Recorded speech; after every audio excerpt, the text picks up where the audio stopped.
सबकी निगाहें बोर्ड पर होनी चाहिए। सबसे पहला क्वेश्चन आता है कि ये प्रकाशिकी क्या होता है, ऑप्टिक्स क्या होता है। तो आपने अब चैप्टर नंबर 17 पढ़ लिया है, अच्छा समझ में आएगा। एक विद्युत चुम्बकीय स्पेक्ट्रम होता है, उसका एक भाग जिसकी तरंग दैर्ध्य है 380 नैनोमीटर से, उसे तो हम प्रकाश कहते हैं, और इस प्रकाश का अध्ययन प्रकाशिकी कहलाता है।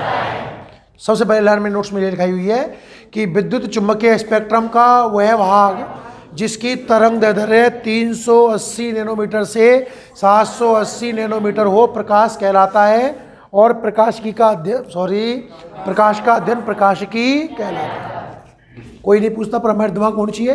अब चैप्टर नंबर 17 नहीं पढ़ा था तो हमने, अब तो ये बात तो बहुत अच्छे समझ में आ गई होगी आपको। दूसरा क्वेश्चन बनता है कि प्रकाश हमेशा सीधी रेखा में चलता है, कभी प्रकाश ऐसे मुड़ मुड़ के नहीं चलता। उसका रीजन क्या है सुनना। आपने देखा होगा कि अक्सर तरंगें ऐसे चलती हैं सुरंग और गर्त के रूप में। प्रकाश अनुप्रस्थ है ना, विद्युत चुम्बक तरंग के गुण में लिखाया है कि विद्युत चुम्बक तरंगें अनुप्रस्थ प्रकृति की होती हैं। तो प्रकाश भी कैसा है, अनुप्रस्थ, और अनुप्रस्थ है तो सुरंग और गर्त होने चाहिए, पर ऐसे नहीं चलता, प्रकाश सीधा चलता है। उसका रीजन सुनना। हेलो बच्चों, वीडियो में आगे बढ़ने से पहले मैं आपको एक बहुत ही इंपॉर्टेंट अनाउंसमेंट करने वाला हूं। जी हाँ, अनअकैडमी कराने जा रहा है एक बहुत ही अच्छा इवेंट जिसका नाम है क्रिएटिव कॉर्नर टाइम आउट। जी हाँ, जैसे कि आप देख रहे हो स्क्रीन पर, creative corner time out event एक कराने जा रहा है जिसमें आपको सीखने के लिए बहुत कुछ मिलेगा। ये इवेंट 31 जनवरी सुबह 9 बजे से स्टार्ट होने वाला है। आप ध्यान से सुने, इस इवेंट में आपको क्या क्या फ़ायदे हो सकते हैं और आपको क्या क्या सीखने को मिल सकता है, वो भी फ्री ऑफ कॉस्ट।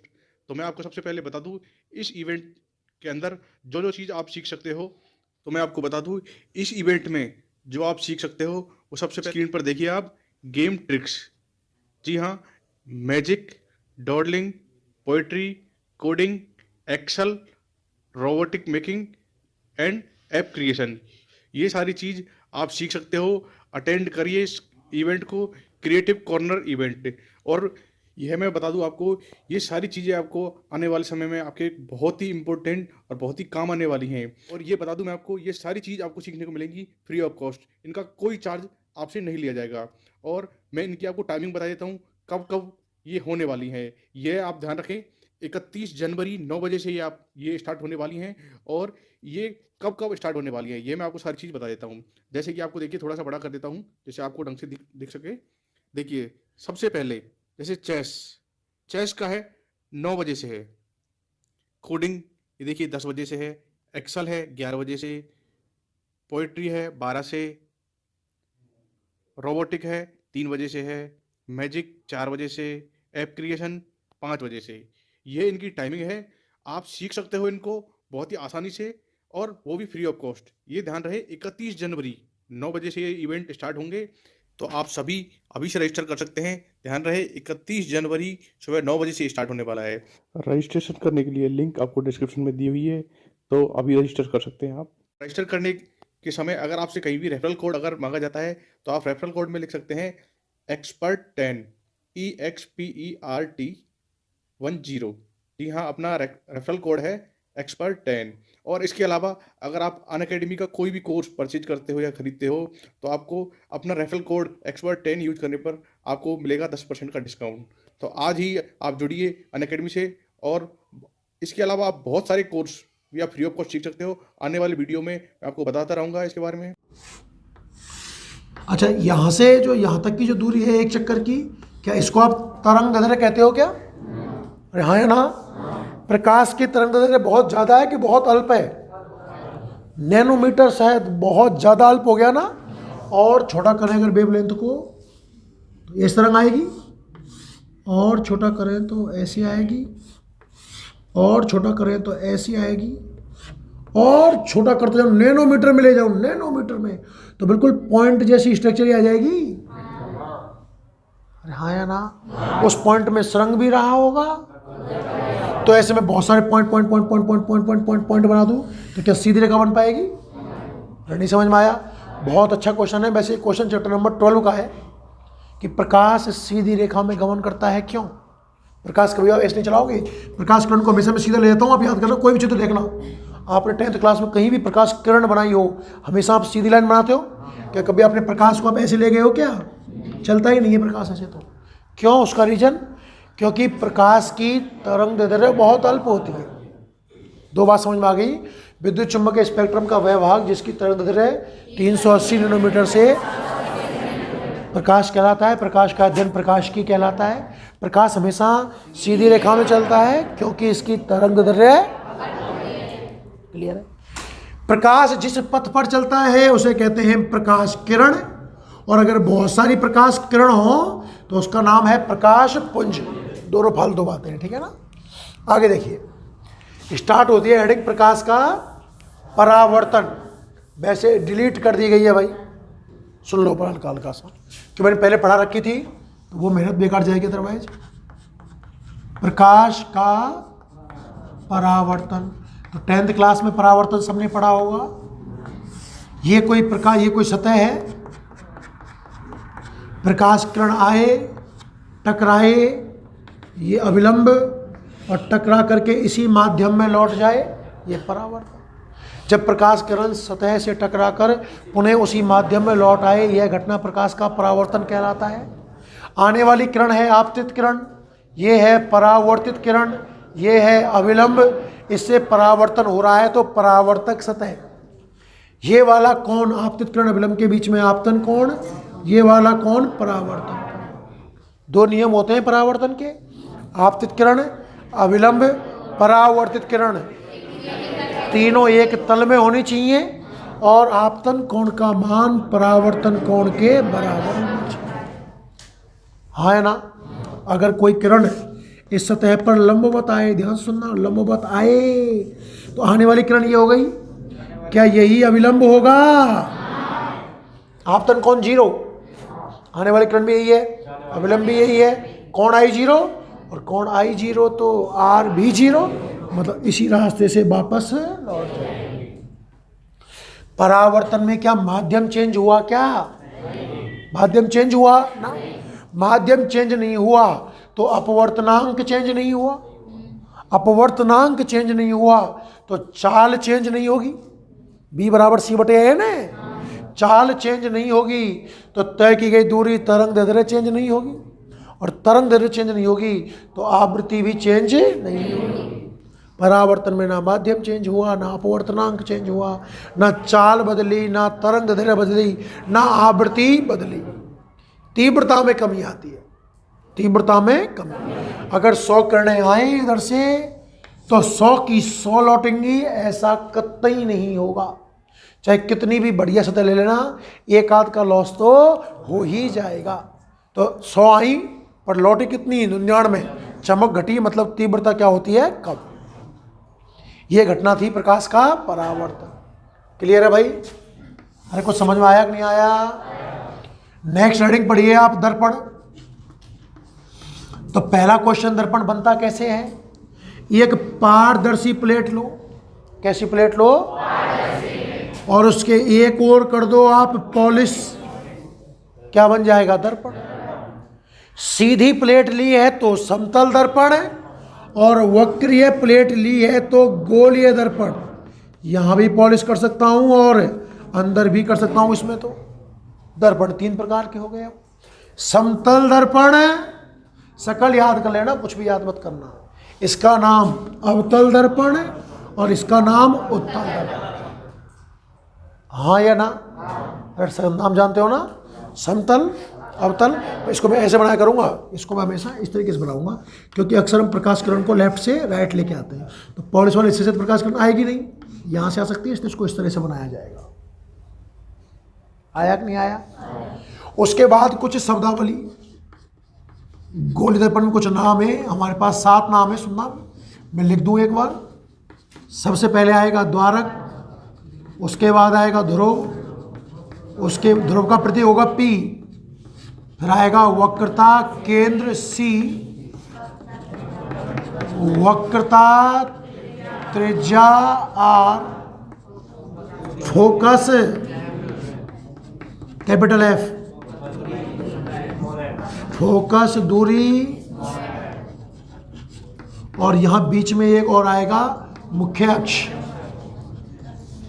ये नाम तो आपने सुने होंगे 10th क्लास में, क्या होते हैं ध्यान से देखना, है ना। द्वारक दर्पण की कई किताबों में अलग अलग परिभाषा है, चीज अर्थ एक ही है।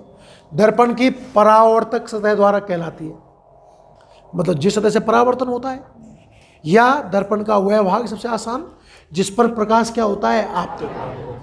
दर्पण आपने ये बना दिया तो इसका प्रकाश यहाँ से लेकर यहाँ तक ही तो आएगा। ये जो मैं चौक चला रहा हूँ इतने हिस्से पर, ये चीज़ क्या बन जाएगी, द्वारक। दर्पण बहुत बड़ा नहीं होता, इतना सा होता है, इतना सा होता है। पर चूंकि मुझे तो डायग्राम बोर्ड में बनाना है ना, कि आप सोचो इतना बड़ा दर्पण होता है ना, वो दर्पण नहीं, छोटा सा दर्पण होता है। अपनी लैब में है भी है, मैं आपको दिखा दूंगा। तो द्वारक समझ में आया क्या होता है? दर्पण का वह भाग जिस पर प्रकाश है आपतित। दूसरी बात करें, ध्रुव यहाँ बीच में होता है क्या? इस द्वारक का मध्य बिंदु ध्रुव कहलाता है। कितना इजी है। द्वारक क्या होता है? मैं दो डायग्राम बनाऊं, सुनो सुनो सुनो। ये दर्पण कौन सा, और ये दर्पण कौन सा?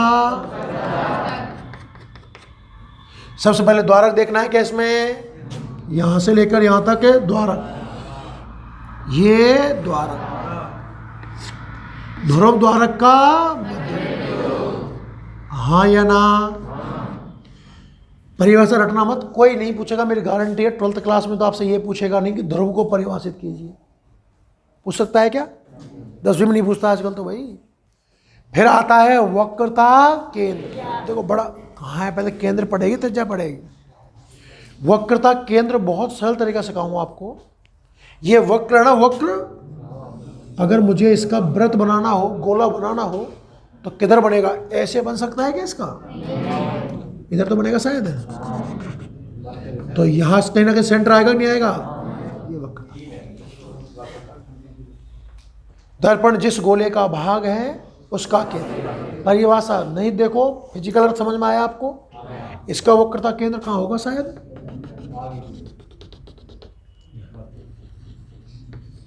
अरे समझ में आया कि नहीं आया? द्वारक वह भाग जहां प्रकाश आता है। ध्रुव द्वारक का मध्य बिंदु। वक्रता केंद्र किधर होगा वो कंडीशन में देख लेंगे। गोला वृत्त बनाने का प्रयास करना, अपने आप सेंटर आ जाएगा। रही बात त्रिज्या की, वक्रता त्रिज्या पी से, सी से मत बोलना। सी से पी बोलोगे अर्थ वही है, पर आप आगे चिन्ह परिपाटी में आपको गड़बड़ी होगी। पी से सी की दूरी, पी से सी की परिभाषा बन गई ध्रुव और वक्रता केंद्र के बीच की दूरी। इजी है ना बिल्कुल। इसमें पी से सी ये वक्रता त्रिज्या बन गई। अरे 4 नाम क्लियर हुए कि नहीं हुए? फिर बात करें पहले मुख्य अक्ष की। किसकी? वक्रता केंद्र और ध्रुव को मिलाने वाली सीधी रेखा। वक्रता केंद्र और ध्रुव को मिलाने वाली सीधी रेखा मुख्य अक्ष हो गया। अरे नहीं आया? फोकस देखना, फोकस ये इंपॉर्टेंट भी है। जो किरण समांतर आती है मुख्य अक्ष की, एक प्रकाश किरण, ये मुख्य अक्ष है ना, मुख्य अक्ष कैसे आ रही है? समांतर। तो दर्पण से तो परावर्तन होगा, अपवर्तन तो हो नहीं सकता है। तो परावर्तन के बाद जब इधर लौटेगी तो मुख्य अक्ष को कहीं ना कहीं तो काटेगी ना। जिस जगह काटेगी वो फोकस। और इसकी बात करें तो ये इधर लौटती है, काटती तो नहीं है, पीछे बढ़ाना, काटती हुई प्रतीत हो रही है। बना लो परिभाषा। मुख्य अक्ष के समांतर आने, अरे मुझे बोलने दो भाई, आपको तो मैंने खूब पढ़ा रखा है। कुछ बच्चे नए हैं, उनका छूट जाएगा ना। मुख्य अक्ष के समांतर आने वाली प्रकाश किरण दर्पण से परावर्तन के बाद मुख्य अक्ष को जिस जगह पर काटती हैं या काटती हुई प्रतीत होती है उसे कहते हैं फोकस। क्या कहते हैं? कैपिटल एफ प्रतीक है। फोकस दूरी, तो त्रिज्या भी तो एक दूरी थी। त्रिज्या आपने कहां से कहां तक नापी? पी से सी तक। और फोकस दूरी पी से एफ तक। ध्रुव फोकस के बीच की दूरी, ध्रुव और फोकस के बीच की दूरी। बताओ सातों नाम समझ में आए कि नहीं आए? क्लियर है सब कुछ? द्वारक वह भाग जहाँ प्रकाश आता है। ध्रुव द्वारक का मध्य बिंदु। वक्रता केंद्र जिस गोले का भाग है उसका केंद्र। वक्रता त्रिज्या P और C के बीच की दूरी। मुख्य अक्ष P और C को मिलाने वाली सीधी रेखा। फोकस समांतर आई। परावर्तन के बाद जहाँ मुख्य अक्ष को काटी वो फोकस, काटी या काटती हुई प्रतीत हुई। फोकस दूरी P और F के बीच की दूरी। क्लियर हुआ कि नहीं हुआ? ये शब्दावली। शब्दावली के बाद क्या है? चिन्ह परिपाटी है पहले, तो नियम है प्रतिबिंब बनाने के। एक गोली दर्पण हट चुका है कोर्स में से भाई, ये जितना भी मैं आपको पढ़ा रहा हूं हट चुका है, फिर भी एक नज़र देख लीजिए अब आराम से। प्रतिबिंब बनाने के 4 नियम होते हैं भाई दर्पण में। सुनना सुनना। पहला नियम, दर्पण है ये कौन सा? अपन 99 के 100% अवतल दर्पण ही लिया करेंगे भाई, ठीक है ना। ये हो गया हमारा ध्रुव। क्या हो गया? पहला नियम, अगर कोई किरण समांतर आएगी, अभी आपने देखा, अगर समांतर आएगी तो फोकस से गुजर जाएगी। पहला नियम हो गया साहब। समझ में आया कि नहीं आया बताओ? आपको ऐसा लग रहा हो चित्र बनाते समय कि आपने प्रकाश किरण मुख्य अक्ष के समांतर ली है, तो जब वो परावर्तित करोगे आप तो कहाँ से गुजारनी होगी आपको? ध्रुव से। क्लियर है? दूसरा नियम सुनना, उल्टा कर दो इसका। ध्रुव से आई समांतर हो जाएगी, हाँ है ना। पहला नियम क्या था? समांतर आई तो परावर्तन के बाद ध्रुव से गई, और ध्रुव से आई तो परावर्तन के बाद समांतर हो गई, हाँ या ना। एक सी वाला नियम पढ़ा होगा आपने, सबके रीजन है क्यों, कहाँ, कैसे, पर चूंकि हट चुका है तो ज़्यादा दिमाग लगाना, टाइम बगाड़ना बेकार है। फिर भी किसी को संतुष्टि करनी हो, अकेले मिलना भाई मेरे से ना। ये प्रकार, इधर ध्यान रखो, वक्रता केंद्र है। प्रकाश किरण वक्रता केंद्र से आई, जिससे आई उससे गई, और ध्रुव पर अगर आई तो मुख्य अक्ष से जितने कोण पर आई ना उतने ही कोण पर चली जाएगी। 4 नियम समझ में आए क्या? समांतर आई तो फोकस से, फोकस से आई तो समांतर, वक्रता केंद्र से आई, जिस रास्ते से आई उसी से उल्टी गई, ध्रुव पर आई तो मुख्य अक्ष से जितने कोण पर आई उतने ही कोण पर लौट करके गई, हाँ या ना। फिर एक बेसिक और है इसमें, चिन्ह परिपाटी। आप देखते हो, आपने 10th क्लास में महसूस भी किया होगा कि कभी त्रिज्या को प्लस का ले लेते क्वेश्चन करते समय, कभी फोकस दूरी को माइनस, कभी किसी को प्लस, कभी किसको माइनस। तो चिन्ह परिपाटी का भी एक लॉजिक है, ऐसे ही नहीं है आप जो मन की मर्जी ले लिए। चिन्ह परिपाटी इसमें जो काम में लेते हैं उसका एक विशेष नाम भी है, कार्तीय चिन्ह परिपाटी। क्या नाम है? उसके क्या नियम है? सबसे पहला नियम, सबसे इंपॉर्टेंट, अगर आपको कोई दूरी मुख्य अक्ष के ऊपर नापनी है, ऐसी नहीं कह रहा, इस तरह से मुख्य अक्ष के ऊपर कोई त्रिज्या नापनी है आपको, तो क्या त्रिज्या मुख्य अक्ष के ऊपर है? हाँ, त्रिज्या मुख्य अक्ष के ऊपर है ना। P और C के बीच की दूरी, क्या फोकस दूरी मुख्य अक्ष के ऊपर है? हाँ बिल्कुल है। कहीं C और F के बीच की दूरी नापनी पड़ जाए, मान लो मैंने ऑब्जेक्ट रख दिया, कहीं यहाँ वस्तु रख दी मैंने, बिंब P से, इसको बिंब को नाम दिया मान लो AB, तो PA नापना पड़ जाए, CA नापना पड़ जाए, FA नापना पड़ जाए, वगैरह वगैरह कोई भी। अगर आपको ऐसा लगे कि आपको दूरी कहाँ नापनी है, अरे बोलो कहाँ नापनी है? हर दूरी की बात नहीं कर रहा हूँ, जो दूरियां कहाँ नापनी है, स्टार्ट P से करना है, चाहे P शामिल हो या ना हो, आपको तो P पर जाके बैठ जाना है भाई। अब नाप, फॉर एग्जाम्पल मुझे त्रिज्या नापनी है तो मैंने कहा ना कहाँ से स्टार्ट करूँ?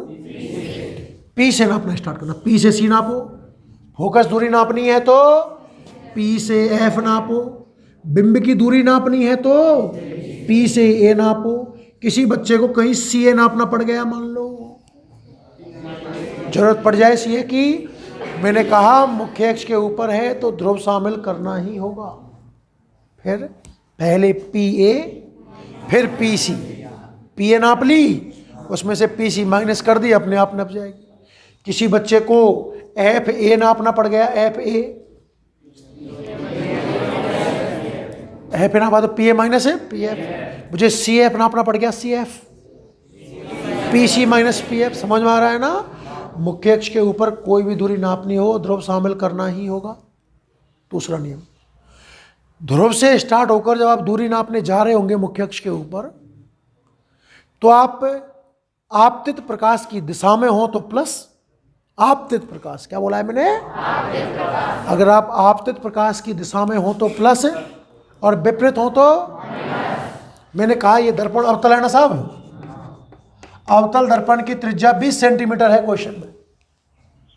अब आप बताओ प्लस के माइनस, कहाँ से स्टार्ट हुए हम पी से, कहाँ तक गए सी तक। आपतित प्रकाश ये है, आपको सब परावर्तित नहीं देखना, आपतित देखना है। इससे उल्टे गई क्या, त्रिज्या माइनस की, पढ़ा भी होगा आपने शायद। अवतल दर्पण की त्रिज्या ऋणात्मक होती है, क्यों, इसलिए फोकस दूरी नेगेटिव, बिंब की दूरी नेगेटिव। रही बात प्रतिबिंब की, तो प्रतिबिंब दो प्रकार के होते हैं, सुनना। एक तो होते हैं वास्तविक प्रतिबिंब, एक होते हैं आभासी। किरणें वास्तव में मिल रही हो तो वास्तविक, और मिलती हुई प्रतीत हो रही हो तो आभासी। जो वास्तविक होगा वो उल्टा होगा, और जो आभासी होगा वो, देखो प्रतिबिंब के बारे में कितनी कहानियां हैं, सारी बातें सीखो भाई, परेशान करेंगी सब।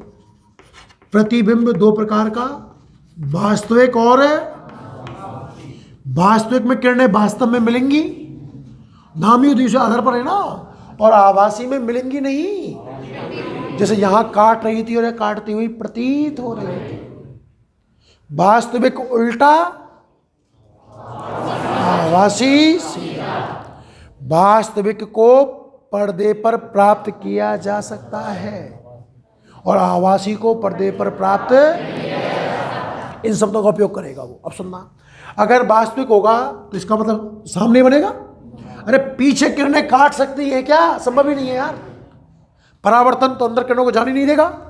अगर आपको लग रहा है कि इमेज यहां बन रही है, इसका मतलब आभासी, इसका मतलब है तब तो बी आएगा प्लस का, हाँ या ना।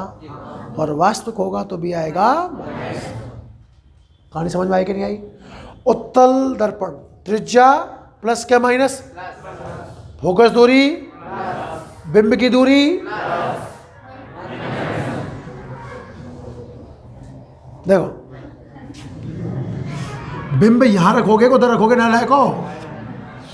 किधर से मुंह देखते हो, कांच में जहां पॉलिश हो रही होती है वहां से देखते हो आप मुंह, क्यों नहीं देखते, क्यों नहीं दिखता कि प्रकाश करने तो आ ही नहीं होंगी, पर वो पॉलिश है ना, उधर से क्या मतलब है, जिधर पॉलिश नहीं है तो बिंब रखा जाएगा इधर, तो ऑब्जेक्ट होगा नेगेटिव। और इसमें कुछ स्टैंडर्ड प्रतीक भी है। कैपिटल आर शब्द जहां जाए वो त्रिज्या है, स्मॉल एफ जहां जाए वो फोकस दूरी है, ये तो पी से सी की दूरी, ये पी से एफ की दूरी, यू जहां भी आ जाए। बिंब की दूरी पूरा बोलो, ध्रुव से बिंब की दूरी, ध्रुव से वी, ध्रुव से प्रतिबिंब, एच बिंब की ऊंचाई और एच डैश, हाँ या ना। चिन्ह परिपाटी का पहला नियम कहता है कि दूरियां ध्रुव से नापी जाती है मुख्य अक्ष के ऊपर की। नापने के लिए आपको लगे कि आप प्लस की सॉरी क्या बोलते हैं उसको, आपतित प्रकाश की दिशा में जा रहे हो तो पॉजिटिव, उल्टा तो नेगेटिव। अगर मुख्य अक्ष से ऊपर जा रहे हो, मान लो बिंब आपने सीधा रखा तो बिंब की ऊंचाई नापनी है एच, तो मुख्य अक्ष से ऊपर तो जाऊंगा, तब तो प्लस। मैंने कहा प्रतिबिंब वास्तविक बन रहा है, तो प्रतिबिंब वास्तविक तो उल्टा होगा, शायद उल्टा होगा तो माइनस एच डैश। प्रतिबिंब सीधा बन रहा है तो प्लस एच डैश।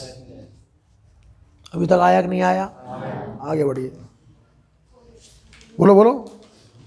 ये सब हट गया है भाई, ये ना गोलीय दर्पण के लिए एफ और आर में संबंध। ललाओ आवाज करी ना तो डिन तोड़ दूंगा, ध्यान रखिए।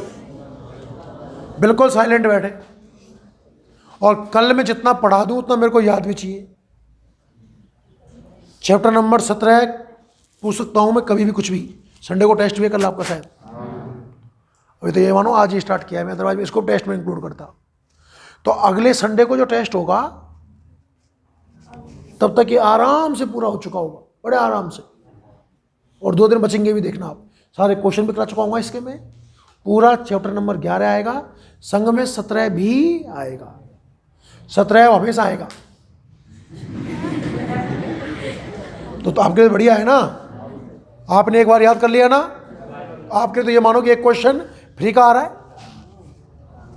नहीं, अरे गलत कह रहा हूँ, सही कह रहा हूँ? क्यों आप याद करके भूल गए, फिर तो पढ़ने से क्या अर्थ निकला भाई? और शायद भूलोगे नहीं, इतना पढ़ाया होगा मैंने। भूल जाओगे इन चीज़ों को? गोबर खाते होंगे तो भूल जाएंगे, बाकी नहीं भूले। इतना इजी चैप्टर है, इतना ढंग से पढ़ाया है भाई, बहुत। 2-4 आंकड़े आपको याद करने के लिए दिए मैंने, बाकी लेमड़ा वेमड़ा, बाकी हर चीज़ का मैंने आपको तरीके से बताया है ना। चैप्टर नंबर 11 है, अब पढ़ना स्टार्ट कर देना आप लोगों ने तरीके से। ये डिलीटेड पार्ट है, पूरा मैं बता दूंगा कौन सा काम का है। सब हटा दिया गया है ना, परावर्तन अवर्ण हटा दिया, गोली दर्पण हटाया हुआ है। तो ये गोली दर्पण की चीज़ें तो हैं, पर इनके बिना आप अटक जाओगे आगे। सरकारी तंत्र है, ये कुछ भी हटा सकता है, इनका क्या है। तो ये बताओ, उन्होंने परावर्तन हटा दिया, अपवर्तन हटा दिया, तो प्रिज्म क्यों नहीं हटाया? प्रिज्म में अपवर्तन तो होता है, प्रिज्म पढ़ा ना आपने, अपवर्तन तो होता है। जब बच्चे को अपवर्तन ही नहीं पता, हटा दिया ना आप लोगों ने, तो प्रिज्म कैसे पढ़ेगा? लेंस मेकर कैसे पढ़ेगा भाई? गोल सतह से अपवर्तन पढ़ाया है मैंने आपको, कैसे पढ़ेगा? पॉसिबल है क्या? इस चैप्टर में मेन चीज मेरे हिसाब से तो परावर्तन और अपवर्तन। अगर बच्चा परावर्तन अपवर्तन को बिल्कुल फीलिंग से समझ पाए तो उसके लिए कोई भी हेडिंग बड़ी नहीं है, मेरी गारंटी है। और परावर्तन भी हटा दिया, और ये तो यह है ना, हटा दिया, किताब पढ़ो साहब।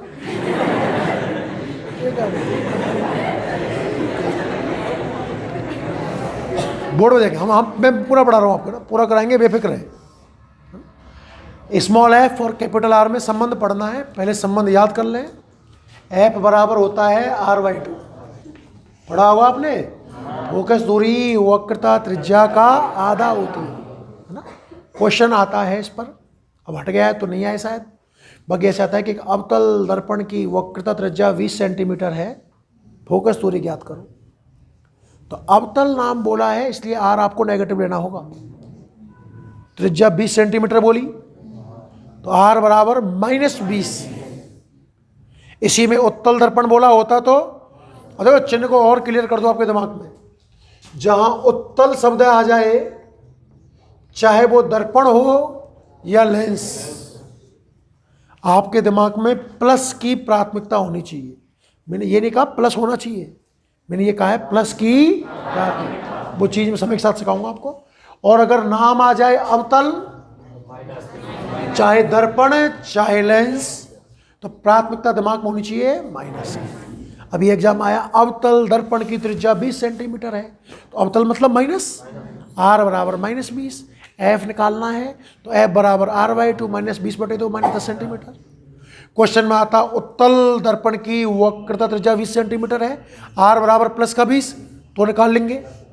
एग्जाम में ऐसे भी आया हुआ, गोलीय दर्पण की वक्रता त्रिज्या 20 सेंटीमीटर। अब आप स्वतंत्र हो इस चीज के लिए, प्लस भी मान सकते हो, और सीधी उंगली से घी निकले तो टेढ़ी करने की क्या जरूरत है? प्लस से काम चल रहा है तो प्लस ही मानेंगे फिर हम, है तो आप प्लस मान लेना। स्वतंत्र हो आप, माइनस भी मान सकते हो। ये समझ में आया कि नहीं आया?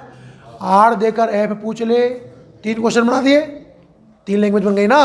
अवतल नाम देके, उत्तल नाम देके, गोले नाम देके, ऐसे 3 क्वेश्चन एफ देके आर पूछ ले, 6 क्वेश्चन। एफ और आर में संबंध पूछ ले, 7 क्वेश्चन। ये 7-8 क्वेश्चन एग्जाम में लगभग आए हुए हैं, आप तो ये मानना।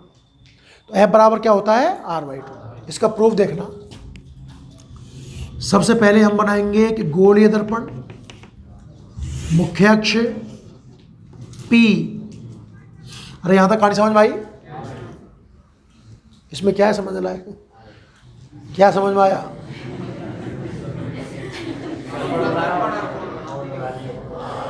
आपने एक नियम पढ़ा था, अब चित्र देख लेना। ऑप्टिक्स में पूरा खेल चित्र का है। मैं तो ये कहता हूँ 100% चित्र का है। मैं जैसे पढ़ाऊंगा उस तरीके से, तो बाकी लोग पता नहीं क्या पढ़ाते हैं। मैं जो आपको पढ़ाऊंगा अगर आपने डायग्राम स्कैन कर लिया फिर तो मैं भी उसमें से टिप टिप के लिखता हूँ भाई ना। देखना, जो किरण समांतर आती है, मैंने ये कहा था परावर्तन के पश्चात वो फोकस से गुजर जाती है। अरे हाँ या ना? क्या हुआ? परावर्तन हुआ है तो अविलंब भी होगा कहीं ना कहीं, और अविलंब आप जानते हो सतह के लंबवत होता है।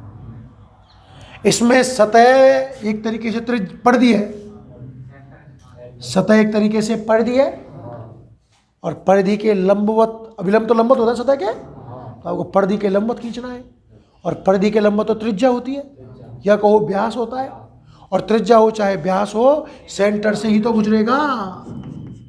क्या इसका अविलंब सेंटर से गुजरेगा? ये नहीं आया आपको समझ में? आया कि नहीं आया? समांतर किरण आई, परावर्तन के पश्चात फोकस से गई, नियम पढ़ाया आपको मैंने, और इसका अविलंब गुजरा वक्रता केंद्र से। दिमाग लगाओ, क्या ये आपतन कोण है? क्या ये आपतन कोण है? थीटा मान लो दिमाग में, तो ये परावर्तन कोण है, ये भी थीटा होगा। नियम में कहा था ना आपने, कोण आई बराबर कोण ये थीटा, तो ये थीटा, एकांतर जेड दिखाऊं, जेड कहीं जेड बन रहा हो तो ये एंगल दोनों ऐसे बराबर होते हैं, तो चूंकि ये थीटा है इसलिए ये भी थीटा है, और ये 2 थीटा है, ये 2 थीटा है, इसका जेड देखो तो ये पूरा 2 थीटा है ना, इसलिए ये 2 थीटा है। अरे नहीं आया? आया कि नहीं आया? ये कोई बिंदु है एम, और यहां से एक लंब डाल लो पी डैश। कहां पर है? ये पी डैश जो है, ये मान लो तो पी की ही गोद में बैठा है, बहुत नजदीक। मैंने कहा ना दर्पण इतना बड़ा नहीं होता, बहुत छोटा होता है। इस डायग्राम को अगर मैं संकुचित करूं तो ये डिस्टेंस तो नेग्लिजिबल हो जाएगी शायद, तो आगे चल के डिस्टेंस चाहे पी डैश से नापना चाहे पी से, एक ही बात है। ये डायग्राम समझ में आया? हेडिंग हो गई ये मानना। आया कि नहीं आया? मानना बताओ। समांतर आई, फोकस से गई, अविलंब सेंटर से गया, थीटा थीटा थीटा 2 थीटा। 2 समकोण त्रिभुज नजर आ रहे हैं आपको, देखना है। एक थीटा कोण देखूं तो सी पी डैश एम दिख गया क्या? tan लगाओ, tan। क्या tan थीटा लंब बटे आधार? tan ही क्यों, इसका भी रीजन है। दोनों त्रिभुजों में ध्यान से देखो, लंब तो कॉमन आ रहा है, और आधार का मान आपको पता है। इसमें आधार है पी डैश सी जो लगभग पी सी है, और जो माइनस आर है,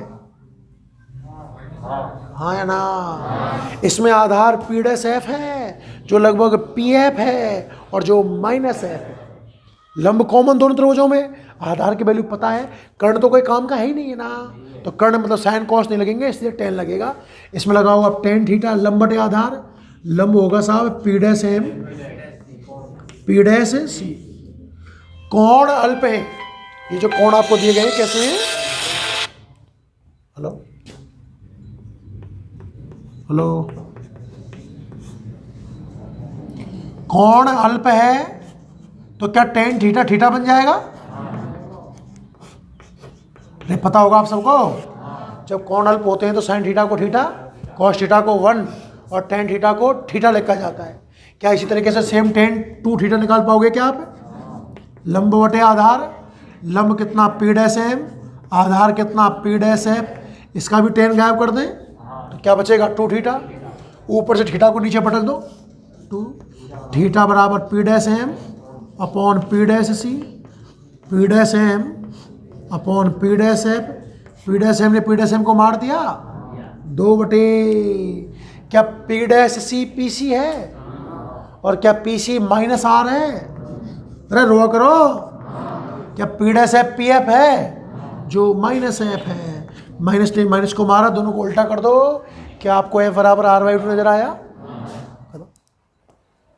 कोई नई बात है इसमें? फिर अगर डायग्राम आपके दिमाग में है फिर तो मुंह जवानी। देखो इस त्रिभुज में लगाया tan थीटा, थीटा गायब किया, इसमें लगाया tan थीटा, tan गायब किया, मतलब समझ गए? अब 2 समीकरण बने, थीटा का मान 1 से 2 में जमाया, लंब कट गया, आधार जो पी डैश था उसको पी किया, वैल्यू जमाई, उत्तर आया, खेल का था। आया कि नहीं आया? नेक्स्ट बोलिए। दर्पण समीकरण ये भी हटा दिया है। अरे बोर्ड पे निगाह रखे भाई, बोर्ड पे निगाह। हटा दिया है तो 12वीं क्लास में से हटाया है, इन फ्यूचर तो आपको काम देगा ना भाई, पढ़ लो। मेरे पास एक्स्ट्रा बर्डन नहीं आएगा, नहीं मैं तो शॉर्ट भी कर दूंगा। दर्पण समीकरण पहले रटो, 1/a बराबर 1/b। मतलब रटने का मतलब ये ऐसी चीज़ें जो आपको ओरली याद होनी चाहिए, जनरल नॉलेज के जैसे क्वेश्चन होते हैं ना, ऐसी बात है। ए पर आर में संबंध है बराबर r/2। 10वीं में आपने खूब पढ़ा है, गारंटी है मेरी।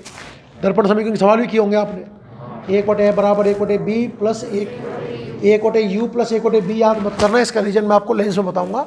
आप याद ही ऐसे करना है इसको, 1/a बराबर 1/b प्लस 1/u। इसका प्रूफ देखना ध्यान से। इसका डायग्राम कौन सा दर्पण है? अवतल दर्पण। ये मुख्य अक्ष, P ऑब्जेक्ट, नाम है AB, हाँ या ना? अच्छा, प्रतिबिंब का निर्माण कैसे होता है आपको बताऊं? जो मैंने आपको 4 नियम बताए ना, समांतर आएगी तो फोकस से आएगी तो समांतर, C से आएगी उसी रास्ते से जाएगी, P पर आएगी, जितने कोण से आई है उतने ही कोण से लौटेगी। इन 4 नियमों में से कोई भी 2 नियम लगा देना, जहां 2 परावर्तित किरणें काटेंगी उस जगह पर प्रतिबिंब का निर्माण हो जाएगा। क्लियर है? बनाओ। समांतर आई तो कहां से गुजरी? फोकस से, हाँ या ना? फोकस से आई समांतर। क्या यहां काट रही है? तो काटने को तो यहां भी काट रही है, पर इनमें एक तो आपतित है और एक कैसी है? परावर्तित। प्रतिबिंब नहीं बनेगा। क्या इस जगह पर दोनों परावर्तित काट रही है? क्या प्रतिबिंब बनेगा? A dash B dash. इसको कोई नाम दो M, इसको नाम दो N, ये लंब और ये P डैश। हाँ या ना? समझ में आया कि नहीं आया? अब सुन ना, आपको तरीका सिखाऊं। बिल्कुल लेंस में भाई, दर्पण तो हटाया, लेंस तो नहीं हटाया ना। 100% इसकी कॉपी करूंगा, 100%, 99 नहीं, 100%। आप देखो, दो नियम होते हैं मैथ में, सर्वांग समता और समरूपता। सर्वांग समता सिद्ध करने के लिए 3 चीज बराबर होनी चाहिए। 3 कोण 3 भुजा, 2 कोण 1 भुजा, 1 भुजा 2 कोण, जो भी आपको अच्छा लगे। सर्वांग समता का फिजिकल अर्थ क्या होता है? एक ही आदमी की 2 शर्ट सर्वांग समय में नजर में, इक्वल, एग्जैक्ट इक्वल। एक आदमी की बिल्कुल 2 शर्ट है, एक ही आदमी की, एक ही टेलर ने सी है, सब कुछ एक जैसा है। तो जितनी आस्तीन पहली शर्ट की होगी लंबी, उतनी ही दूसरी की होगी। जेब जितना पहली का होगा उतना ही दूसरी का होगा शायद। हेलो हेलो, हाँ जी। अब मैं थोड़ा क्लास में, बाद में बात करना है ना। क्या बोल रहा था मैं? सर्वांग समता का मतलब हुआ एक ही व्यक्ति की 2 शर्ट, सर्वांग समय। समरूपता सिद्ध करने के लिए 2 कोणों का बराबर होना मतलब पर्याप्त है। सर्वांग समता में 3 कोण चाहिए बराबर, उसमें 2 कोण। और समरूपता का मतलब है समान रूप। छोटे बच्चे की शर्ट और बड़े आदमी की शर्ट, पैंट नहीं। एक की शर्ट और एक का पैंट समरूप है। एक की शर्ट और छोटे बच्चे को बड़े की शर्ट, बस डिफरेंस होगा रेशियो का। छोटे बच्चे की आस्तीन मान लो 10 सेंटीमीटर है, उसकी ज़्यादा होगी वगैरह वगैरह। मतलब ऐसा है कि लुक एक जैसा होना चाहिए, एक तरीके से बात ये है ना। हमें समरूपता का यूज करना है। समरूपता तो ऐसे ट्रायंगल सेट करने होंगे जिनमें 2 कोण बराबर हो। आपको तरीका बताता हूँ। आप ऑब्जेक्ट को पकड़ लो, बिंब पकड़ो, बिंब कौन सा है? ये भी प्रयास करना समकोण बीच में रहे। तो क्या बी से स्टार्ट करूं? बी से। क्या आपको एक समकोण त्रिभुज नजर आया? BAF, ये 90 है। जितना कोण ये है, इसका एकांतर कोण ढूंढो, कहाँ है एकांतर कोण? सॉरी, शीर्षाभिमुख कोण, यही तो है। तो दूसरा ट्रायंगल इससे जुड़ा हुआ नीचे वाला देखना आप, FP डैश N है। एक दोनों में ये कोण बराबर है और ये कोण 90-90 के, तो ये भी बराबर है। इन दोनों त्रिभुजों में 2 कोण बराबर हो गए। अरे नहीं आया? कौन कौन सा ट्रायंगल नाम बोलना? BAF, FP डैश है। मैं समरूपता से क्या लगानी है? और समरूपता का मतलब ऐसे रेशियो में जो चक्कर में आप फंस जाओगे। आपको एक देश तरीका सिखाता हूँ मैं, जैसा पढ़ाया था। tan लगाना है। क्या लगाना है? आप ऐसे समझे इस चीज़ को। ये कौन सपोज थीटा था तो आपने इसमें tan थीटा लगाया, tan थीटा आया, लंब ए बी बटा आधार एफ ए, एफ मत बोलना, उधर से लाओ, एफ ए, एफ सही है पर मैं नहीं आना चाहता, मैं चाहता हूँ कि आप वही क्रम में आओ, समझे ना, उधर से क्यों लिया है मैंने। फिर इसमें लगा होगा tan थीटा लंब बटे आधार, लंब है पी डैश एन, आधार है P dash F, P dash तो पहले का भी tan थीटा दूसरे को tan थीटा बराबर है, तो दोनों बराबर हो सकते हैं ना। दिमाग में ये रखना, लगा तो रहा हूँ समरूपता, पर दिमाग में tan चल रहा है मेरे में, लगाना लंब बटे आधार ए बी बटा एफ ए और पी डैश एन बटा P dash F. A B को ए बी रहने दो, क्या एफ ए नाप पाओगे आप? एफ ए क्या मुख्य अक्ष के ऊपर है? तो क्या पी शामिल करें? तो क्या P A minus P F? अरे कुछ समझ में आ रहा है कि मैं बोल रहा हूं भाई? क्या ये P dash N A dash B dash के बराबर होगा? और क्या P dash F P F होगा? अरे पी डैश से नापो चाहे पी से नापो, इसको ऊपर नीचे कर लो, ए बी बटा ए डैश बी डैश आया P A minus P F upon P F. क्या पी ए का मान माइनस यू है? क्या पी एफ माइनस एफ है? समीकरण नंबर 1 समझ में आया कि नहीं आया? अरे नहीं आया? तरीका समझ में आया ना। बिंब को पकड़ो, दो त्रिभुज, अब सेम खेल प्रतिबिंब के साथ खेलो।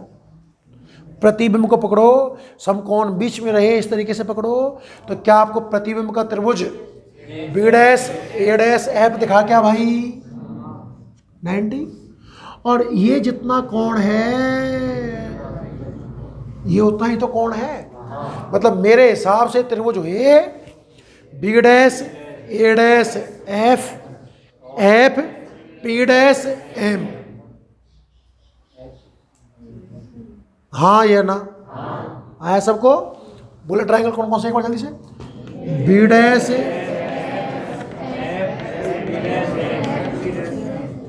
क्या समरूपता? समरूप है कि नहीं है? तो वही दिमाग में tan, वही लंब बटे आधार, ऊपर के लगाओ, जल्दी बोल दो। पी डैश एम बटे पी डैश एफ, नीचे के में लगाओ ए डैश बी डैश बटा ए डैश एफ। अरे आया कि नहीं आया? क्या P dash M A B है? जैसे आपने पी डैश एन को ए डैश बी डैश जमाया, समांतर थी ना, तो क्या पी डैश एम को ए बी जमा सकता हूं क्या? हाँ या ना? क्या P dash F P F है? ए डैश बी डैश को मत छेड़ो, और ए डैश एफ को ध्यान से देखना, क्या मुख्य अक्ष के ऊपर दिख रही है? तो पी शामिल करना पड़ेगा, मतलब P A dash minus P F, P A dash minus P F. तो आपको तो वही ए बी बटा ए डैश बी डैश निकालना। इस भाई साहब को ऊपर P F minus F, P A dash minus B और माइनस एफ प्लस एफ। हाँ या ना? इक्वेशन नंबर 1 और 2 को ध्यान से देखो, बराबर बराबर कर दो। बोलो minus U plus F upon minus F equal to minus F upon minus B plus F. वज गुना, ये आवाज कौन कर रहा है भाई? वज गुना करना, माइनस यू का माइनस बी से, तो U B minus U F minus V F plus F square बराबर एफ स्क्वायर ने मारा यू बी बराबर U F plus B F. तीनों पक्षों में यू बी एफ से भाग दे दो, तो ये बचेगा 1/f बराबर 1/b माइनस 1/, इसलिए मैं ना सॉरी आ गया 1/f बराबर 1/b प्लस 1/u। ये रटना पड़ेगा क्या आपको? ये रटना पड़ा फिर तो सिस्टम बेकार है आपका भाई। मेन चीज़ क्या थी? वापस से डायग्राम, 2 हेडिंग पढ़ी है हमने, दोनों सूत्र सिद्ध किए हैं। 100% मेरी नज़र में तो जो बच्चा डायग्राम को समझ पाया, रट नहीं पाया, समझ पाया, वो आराम से बराबर r/2 निकाल देगा, और एग्जामिनर भी इन सारी बातों को चेक नहीं करेगा। मुद्दा की बात पहले लगा एग्जामिनर की यहाँ जाएगी, दूसरा यहाँ, तीसरा यहाँ और चौथे आंसर पर। एग्जामिनर कभी भी कॉपी अक्षर से चेक नहीं करता है, कोई भी, मैं भी नहीं करता, पर गारंटी है तुम्हारी जो पन्ने पे गलती होगी ना, सीधी निगाह वहाँ पहुँच जाएगी। सोचो ये क्वेश्चन मैंने कितनी बार चेक करके देखा होगा आज तक, मतलब मेरी निगाह इस पर कितनी बार गई होगी आज तक, 10-20 हज़ार बार चली गई होगी शायद। अरे पढ़ाता हूँ जब भी 20 बार पहुँच जाती है एक बार में, कम से कम एक साल में 5-6 बैच, उनमें 2-4-5 बार रिवीजन, न जाने कितनी, एक बार टेस्ट में दे दिया 2 से बच्चे हैं तो 2 से बार देखना पड़ेगा मेरे को तो, हाँ है ना। टीचर का क्या है सिस्टम, स्कैन करता है वो एकदम, सत्य है ये। तुम्हें क्या लगता है कि 200 कॉपी, एक कॉपी चेक होने 10 मिनट लेते होंगे हम? एक कॉपी अगर 10 मिनट में चेक करी तो फिर तो हो गया काम। ऐसा नहीं होगा ना, कुछ सवाल में मेन चीज़ें होती हैं। अब गुणा 5 गुणा 3 तूने 15 लिखा ही नहीं लिखा, मैं क्यों चेक करूं, अपने आप आगे आ जाएगा ना। अरे कहीं आपने गुणा में मिस्टेक कर दी तो आगे पता चल जाएगा ना मुझे अपने आप, वहाँ देकर वहाँ गलत तो कट, खेल खत्म। क्लियर है? ऐसी चीज़ों को रटे नहीं, अपना प्रयास करें कि समझ में आए और बनाएं। यहाँ तक कहानी समझ में आई, आगे बढ़ो। आवर्धन क्षमता ये इंपॉर्टेंट होती है भाई, सुनना। गोल दर्पण तो हटा दिया है, ये भी हट गई संग में, इसका मतलब, पर सूत्र याद करना आप। आवर्धन क्षमता, अरे आवाज नहीं,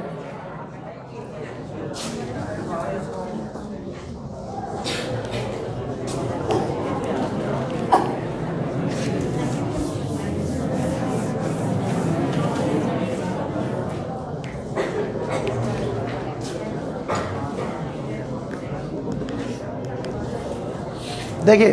अरे आवाज क्यों कर रहे हो यार, दिमाग खराब हो गया क्या? कल पूछूंगा बेटा, फिर मत बताऊं, तब देखता हूं।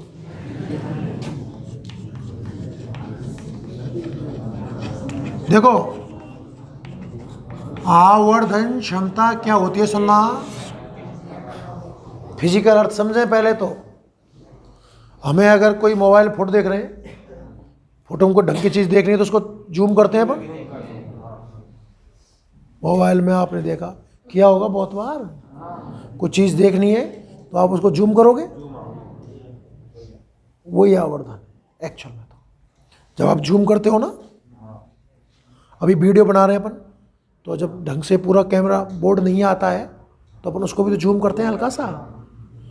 जब जूम करते हैं तो बगल में लिखा आता है 1.5, मोबाइल में देखना सबके पास होगा, 1.6, 2, 2.1, कि आपने इसको कितना गुना जूम कर दिया है।